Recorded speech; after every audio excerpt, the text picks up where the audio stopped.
everyone, it's Madie B and welcome back to my YouTube channel.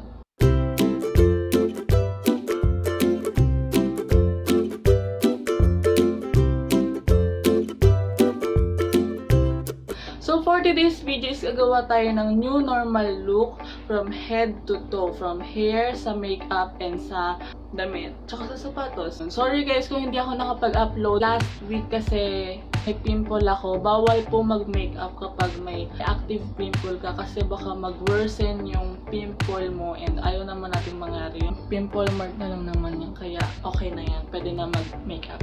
So bago tayo mag-makeup, kailangan yung mga kamay natin ay malinis. Kakaligo ko lang and malinis yung kamay ko, pero just to make sure nag-alcohol ako.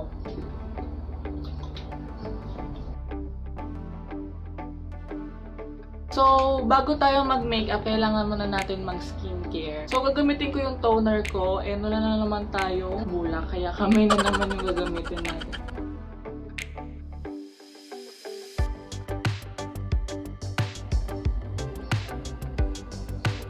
Magpa-foundation ako today, and gagamitin ko tong L'Oreal Paris Infallible 24 Hours Fresh Wear in the shade 125 Natural Rose. Hindi ko alam, sana naman makita na, ayan, kita na.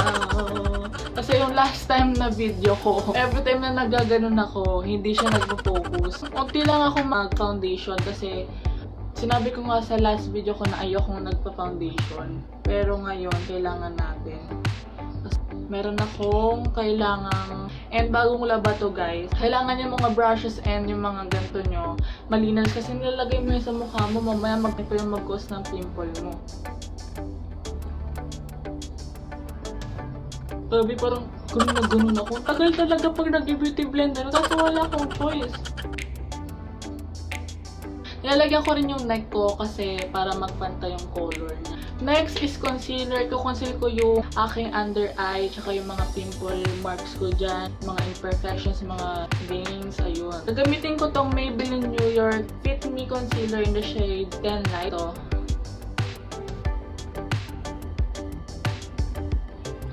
Kunin nyo lang yung parang pang-concealer na brush, or pwede nyo namang gamitin to. Pero kapag brush kasi, mas napo-point out niya yung kung ano yung kailangan niyang lagyan ng product. Napo-point out. So, next kong gagawin is isi-set ko siya ng powder using Fashion 21 in the shade number 3.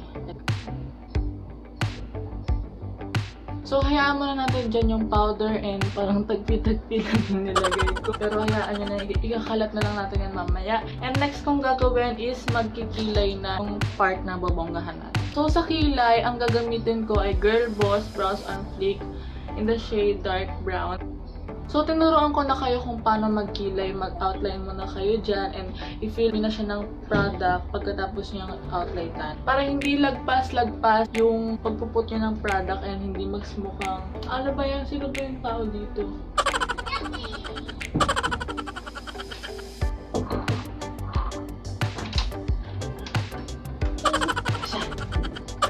Wait!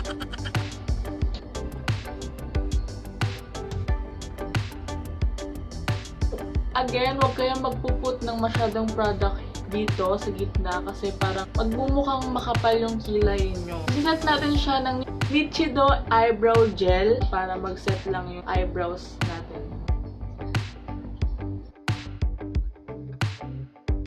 Hindi ko siya masyadong natakpan kasi yung concealer natin hindi siya masyadong full coverage, pero hayaan nyo na, matatakpan din naman yan ng mask. Next kong gagawin is mag-eyeshadow kasi ito lang yung pinaka main point ng ating video. And ang gagawin ko parang smoky eyeshadow.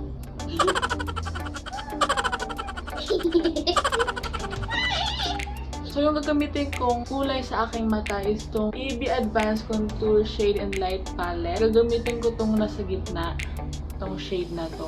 I-dump nyo siya and igalan nyo para yung excess powder hindi mapunta sa skin nyo. Lagay nyo siya dito. Tapos, kukunin ko yung pinaka-dark na shade. Itong ilagay ko siya sa dulo. Ito lang ako nagtotoong pansin sa pinaka-dulo. Ganyan nyo. Bulat nyo yung mata. Yung ganyan. then next, wala akong masyadong eyeshadow. So, gagamitin ko tong Careline Oil Control Flash On in the shade Fresh Tomato. Sa dulo niya. Ilagay niyo siya sa dulo.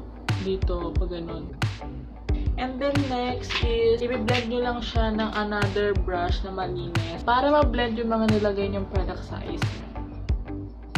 Next kong gagawin is para maging smoky siya, is lalagyan ko siya ng eyebrow powder ko. Powder lang yung gagamitin natin, itong black. And then, i-blend nyo siya. Next kong gagawin is, ito yung shimmer na galing sa The Blush Nudes from Maybelline, New York.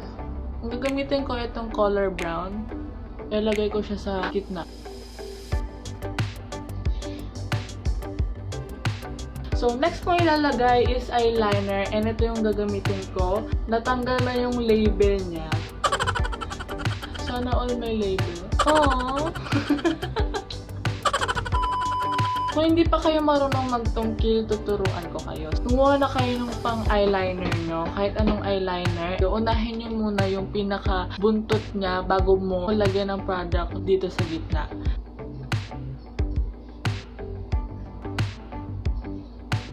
Tsaka mo lagyan ng eyeliner to. Yan, lagyan mo yan.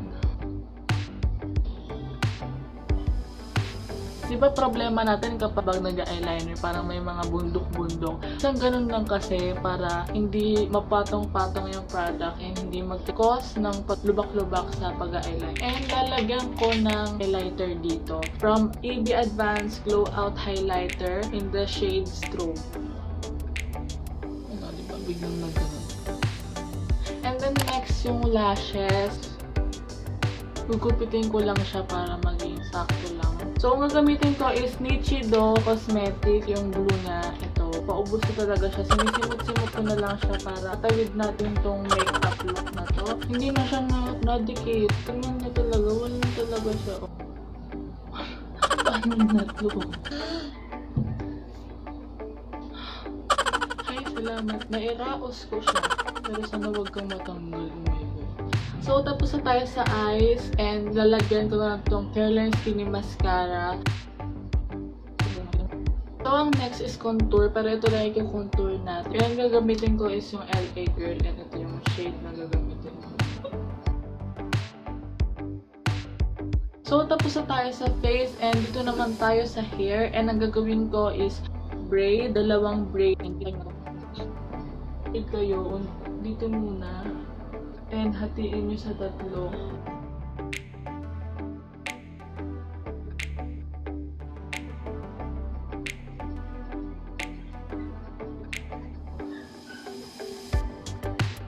So, ayun guys, sa pagdesisyonan ko na hindi ko na lang ako magaganto kasi hindi talaga siya makabait guys. At tingnan mo, bigla na lang siya matatanggal.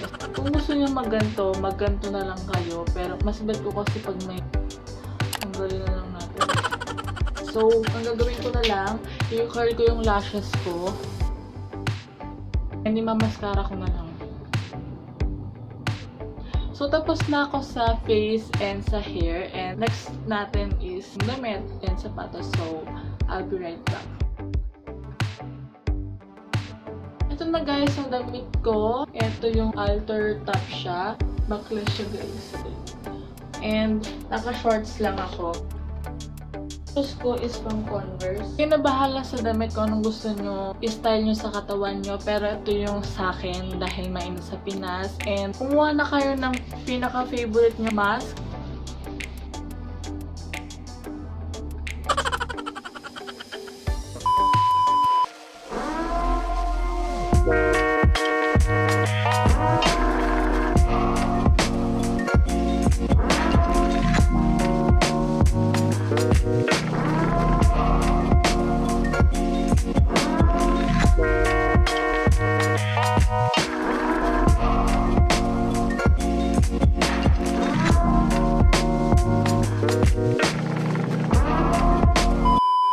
Itong video na to is new normal normal look. Kasi yung ibang girls dyan, gusto pa rin pumorma kahit naka-face mask sila, naka-face shield. Ako, hindi pa ako pwedeng lumabas kasi bawal lumabas yung mga under 20 years old and yung mga 60 years old pata. So, ayun guys, disclaimer, hindi po akong professional makeup guru. Sinishare ko lang sa inyo kung ano yung mga nalalaman ko para alam nyo din, syempre. So, that's for today's video guys. I hope you enjoyed this video. Give it a thumbs up if you did and comment down below kung ano pa yung mga gusto nyong look na gawin ko and share it to your friends para malaman din nila kung paano gawin tong look na to. Mag-subscribe na rin kayo and subscribe to my YouTube channel and pindutin mo yung notification bell para ma-update ka sa mga bago kong upload. Thank you so much for watching guys!